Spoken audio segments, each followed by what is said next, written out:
How I got from this to this? Well, hair transplant. Hair fall, hair loss, baldness, maximum लोग आजकल इसी problem से जूझ रहे हैं और ये प्रॉब्लम ज़्यादातर लड़कों में देखने को मिलती है क्योंकि इसका बहुत बड़ा कारण होता है DHT।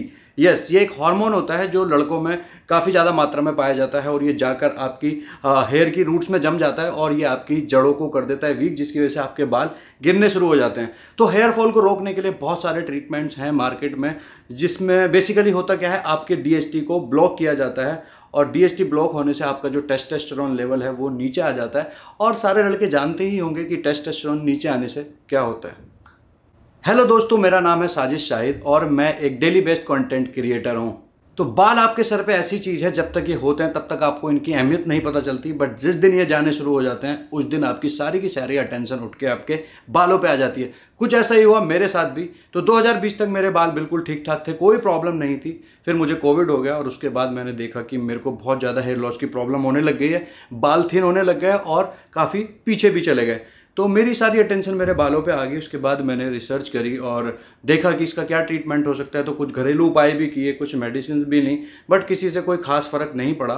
फिर मैंने डिसाइड किया कि अब मैं हेयर ट्रांसप्लांट कराऊंगा। तो मैंने इंटरनेट पे हेयर ट्रांसप्लांट के बारे में रिसर्च किया और यहाँ मुझे दो अलग अलग रिव्यू मिले। एक तरफ लोग कहते थे कि इससे कैंसर हो सकता है, इससे चेहरे पे सूजन आ जाती है, बहुत ज़्यादा पेनफुल है। और दूसरी तरफ लोग लिखते थे कि ये बहुत नॉर्मल चीज़ है, बहुत नॉर्मल सी सर्जरी है, प्रॉब्लम नहीं है, आप करा सकते हो और बहुत ही सक्सेसफुल मेथड है। तो अब बात आती है कि ये ट्रांसप्लांट कहाँ से करा जाए। तो मुझे एक क्लिनिक के बारे में पता चला, hair free hair grow clinic. तो मैंने यहाँ डॉक्टर्स से बात की और उन्होंने जो मेरे डाउट्स थे वो क्लियर किए। डॉक्टर्स ने मुझे अपनी फ़ोटो शेयर करने के लिए बोला, मैंने उनके साथ फ़ोटो शेयर की। फ़ोटो देखने के बाद उन्होंने मुझे बताया कि मैं ग्रेड 2 बॉल्डनेस में हूँ। तो यहाँ पे मैक्सिमम लोगों को हेयर ट्रांसप्लांट की ज़रूरत नहीं होती, सिंस आप कैमरा के सामने आते हैं, आपकी कैमरा प्रेजेंस है, तो आप करा सकते हैं। तो मैंने डिसाइड किया कि ठीक है, मैं कराता हूँ। उसके बाद उन्होंने मुझे कुछ टेस्ट रिकमेंड किए, ब्लड टेस्ट, जो कि हर सर्जरी से पहले रिकमेंडेड होते हैं। मैंने वो टेस्ट कराया, उनको रिपोर्ट भेजी और उन्होंने कहा कि आप सर्जरी के लिए फ़िट हैं, आप आ सकते हैं। तो 3 दिसंबर 2022 को मैं पहुंच जाता हूं सूरत। जी हाँ, सूरत। तो मैं दिल्ली से सूरत क्यों गया? Basically hair free hair grow clinic की बहुत सारी ब्रांचेज़ हैं अलग अलग सिटी में, गुड़गांव, पुणे, मुंबई, सूरत। तो जिन डॉक्टर से मेरी बात हुई थी तो मैं थोड़ा सा उनसे काफ़ी ज़्यादा कनेक्टेड फील कर रहा था। तो मैंने कहा सूरत जाके मैं करा लेता हूँ, कोई ऐसी प्रॉब्लम नहीं है। मैं सूरत पहुँचा, वहाँ डॉक्टर से मिला। उन्होंने फिजिकल एग्जामिन किया, इवेल्युएशन किया मेरे हेयर का। चेक करने के लिए उन्होंने डर्मोस्कोपी की, जिससे पता चलता है कि आपकी हेयर की क्वालिटी क्या है, आपकी रूट्स की क्वालिटी कैसी है। तो बेसिकली डोनर एरिया को चेक करना होता है, क्योंकि आपके जो बाल निकलने वाले हैं वो पीछे डोनर एरिया से निकलेंगे और वहाँ अगर बाल की क्वालिटी अच्छी है, हेयर फॉलिकल क्वालिटी अच्छी है, तो आपके जो बाल ट्रांसप्लांट होंगे वो भी अच्छी क्वालिटी से निकलेंगे और आपके रिजल्ट्स बहुत अच्छे आएंगे। तो यहाँ डर्मोस्कोपी होने के बाद हमने डिसाइड किया कि मेरे को 1700 ग्राफ्ट तकरीबन लगेंगी। उसके बाद हमने हेयर लाइन कंस्ट्रक्ट करी रफली, जिससे मुझे आइडिया हो गया कि क्या होने वाला है। और मैं बहुत ज़्यादा नहीं चाहता था क्योंकि मेरी साइड से पीछे गई थी। तो मैंने डिसाइड किया कि मैं हेयर लाइन थोड़ी सी नॉर्मल नेचुरल रखूँगा। आप चाहें तो अपने तरीके से भी इसको रिकन्स्ट्रक्ट करा सकते हैं, जैसा आप चाहें वैसा। सबसे पहले एनेस्थीसिया पैच टेस्ट किया गया, जिससे ये पता चलता है कि आपको एनेस्थीसिया से कोई एलर्जी तो नहीं है। उसके बाद हम OT में गए और एनेस्थीसिया देने की तैयारी शुरू की गई। एनेस्थीसिया देने के बाद सबसे पहले स्लिट्स बनाए गए। स्लिट्स बनाने के बाद हमको एक्चुअल आइडिया लग जाता है कि कितने ग्राफ्ट की रिक्वायरमेंट है। और स्लिट्स बनाने के लिए यहाँ पे डॉक्टर्स ने मेरे केस में टाइटेनियम ब्लेड यूज़ किया, जो कि बहुत ही ज़्यादा फाइन स्लिट्स बनाता है, जिसकी वजह से कोई स्कारिंग या निशान आपको देखने को नहीं मिलता।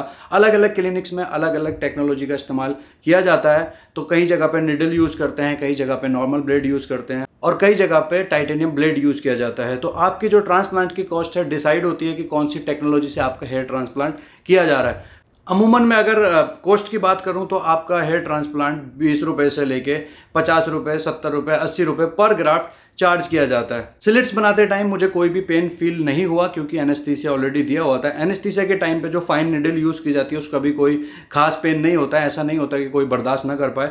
बहुत ही नॉर्मल सर्जरी था, मुझे इस दौरान कुछ पता नहीं चला। मैं आराम से बीच बीच में सो भी रहा था। स्लिट्स बनने के बाद काम स्टार्ट हुआ हमारा ग्राफ्ट्स निकालने का। तो डोनर एरिया से ग्राफ्ट निकाले गए और उसके बाद वो ट्रांसप्लांटेड एरिया में ट्रांसप्लांट हो गए। इस सर्जरी को तकरीबन 4 से 5 घंटे लगे होने में। बहुत ही नॉर्मल प्रोसीजर था, कोई इसमें मुझे पेन नहीं हुआ, बहुत आराम से मेरी सर्जरी हो गई। जितना मैंने सोचा था उसका 5% भी नहीं था। सर्जरी के बाद डोनर एरिया को ड्रेसिंग से कवर कर दिया गया और डॉक्टर से कंसल्टेशन के बाद उन्होंने मुझे कुछ मेडिसिन प्रेस्क्राइब करी, एंटीबायोटिक्स, क्योंकि आपकी जो स्किन में काम होता है, हालांकि बहुत ज़्यादा डीप स्किन पे काम नहीं होता है, तो 0.5 mm आप कह सकते हो कि आपके स्किन के अंदर काम किया जाता है। तो कोई बैक्टीरिया या कोई इन्फेक्शन ना हो उसके लिए 4-5 दिन के लिए डॉक्टर आपको एंटीबायोटिक प्रेस्क्राइब करते हैं और कुछ माइल्ड से पेन किलर। उसके बाद आपको भेज दिया जाता है घर। नेक्स्ट डे आपकी ड्रेसिंग होती है और ड्रेसिंग चेंज करने के बाद आपके डोनर एरिया को बिल्कुल खाली छोड़ दिया जाता है। वो 3 से 4 दिन में ऐसा हील होना शुरू हो जाता है और 5वें दिन बिल्कुल कंप्लीटली नॉर्मल हो जाता है। इस प्रोसीजर के बाद मैं दिल्ली आ गया और मैं पूरे टाइम डॉक्टर्स के साथ कनेक्टेड रहता था, अपनी फ़ोटोज़ उनको शेयर करता था, तो वो प्रोग्रेस चेक करते थे और बीच में मुझे बताते कि कैसे वॉश करना है, क्या प्रोसीजर है। वो सारी चीज़ें मेरे को टाइम टू टाइम पता चलती रही और इतना कोई प्रॉब्लमेटिक नहीं था, बिल्कुल सिंपल था। मैं दिन में एक बार वॉश करता था। शुरू में 4 दिन सलाइन वाटर डालना होता है आपको ताकि कोई इन्फेक्शन वहाँ पे ना हो। तो बेसिकली ये मेरा एक्सपीरियंस था गाइज हेयर ट्रांसप्लांट का।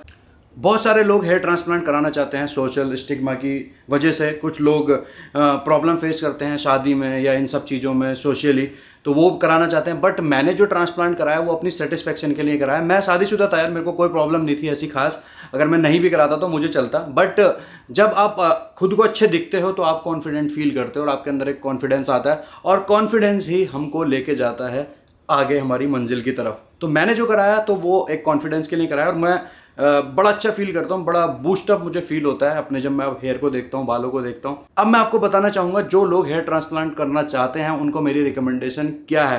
तो बेसिकली अगर आप हेयर ट्रांसप्लांट करने की सोच रहे हैं तो सबसे पहले आप अपनी टीम पर रिसर्च करें। जिनसे आप हेयर ट्रांसप्लांट कराना चाहते हैं वो टीम काफ़ी अच्छी और एक्सपीरियंस्ड होनी चाहिए। बस यही एक चीज़ इसके अंदर मैटर करती है, क्योंकि जो आपके फॉलिकल्स निकाले जाते हैं वो जहाँ पे ट्रांसप्लांट करे जाएंगे वो सही तरीके से लगे कि नहीं, कोई फॉलिकल डैमेज तो नहीं हुआ है, स्लिट्स ठीक से बने हैं कि नहीं, जो आपकी बालों की डायरेक्शन है उसी डायरेक्शन में स्लिट्स बनाए हैं। क्योंकि जो आपके बाल आने वाले हैं अगर उनकी डायरेक्शन इधर उधर होगी तो वो मैच अच्छे से नहीं करते हैं। तो ये एक बहुत ज़्यादा महत्वपूर्ण पॉइंट है यहाँ पर जो कंसिडर करने वाला है। और जिनसे भी आप ट्रांसप्लांट कराएं ये इंश्योर कर लें कि वो जो डॉक्टर हैं वो क्वालिफाइड हैं, या तो वो डर्मेटोलॉजिस्ट हैं या फिर वो सर्जन हैं। तो बहुत जगह पे मैंने देखा, नोटिस किया, जब मैं अपनी रिसर्च कर रहा था तो बहुत सारी जगहों पे डॉक्टर्स कंसल्ट करते थे और उसके बाद जो बाकी की सर्जरी करते हैं वो टेक्नीशियंस करते हैं। तो बहुत ज़्यादा केसेस में ऐसा होता है कि रिजल्ट्स नहीं आते हैं और बहुत ज़्यादा केसेस में बहुत अच्छे रिजल्ट्स आते हैं। तो आप जैसे मेरा देख सकते हो, मुझे बेसिकली अभी 4 महीने हुए हैं और जो मेरे जो रिजल्ट्स हैं वो काफ़ी प्रोमिनेंट हैं। तो अलग अलग इंसान में अलग अलग रिजल्ट्स आते हैं, बहुत ज़्यादा डिपेंड करता है आपकी डाइट कैसी है, आपका लाइफस्टाइल कैसा है। बट मैक्सिमम केसेस में रिजल्ट्स आते हैं अगर आप अच्छे डॉक्टर से कराएंगे। तो बेसिकली आपका जो ग्राफ्ट होता है एक बीज की तरह होता है, अगर वो ज़मीन में जाएगा तो पेड़ निकलेगा। वैसे ही आपका ग्राफ्ट अगर सही जगह लगेगा और उसको 3-4 दिन संभाल के रखा गया, वो नहीं निकला किसी चीज़ से लगने से, या बेसिकली 4 से 5 दिन की पोस्ट केयर जो होती है ना वो बहुत ज़्यादा रोल प्ले करती है। तो वो अच्छे से अगर लग गया और सही डायरेक्शन में लगा है, सही तरीके से लगा है और वो नहीं निकला है तो वो बाल आपका 99% बाहर आएगा ही आएगा। तो मैंने 4 दिन बहुत अच्छी केयर की, क्योंकि यहाँ के जो टीम थी डॉक्टर्स की बहुत अच्छी थी। मैं कई बार भूल जाता था फ़ोटो शेयर करना, तो वो सामने से मुझे फ़ोन आता था, सामने से मेरे साथ फॉलोअप होता था। तो ये बहुत अच्छा पार्ट था। तो गाइज डेफिनेटली मैं रिकमेंड करना चाहूँगा जो लोग इस प्रॉब्लम से जूझ रहे हैं और जो लोग इस ट्रांसप्लांट को कराना चाहते हैं, तो डेफिनेटली मेरी तरफ से थम्स अप है। आप ये हेयर ट्रांसप्लांट बिल्कुल बिंदास होके करा सकते हैं। सो गाइज ये था मेरा एक्सपीरियंस हेयर ट्रांसप्लांट का। उम्मीद करता हूँ ये वीडियो आपको इन्फॉर्मेटिव लगा होगा और आपके काफ़ी काम आएगा आपके क्वेश्चंस को आंसर करने में। अगर आपका कोई भी सवाल है तो कमेंट में ज़रूर छोड़ें। और hair free hair grow clinic की जानकारी के लिए डिस्क्रिप्शन चेक कर लें, वहाँ पे आपको लिंक मिल जाएगा। You can connect with them. तो guys thank you so much for watching this video.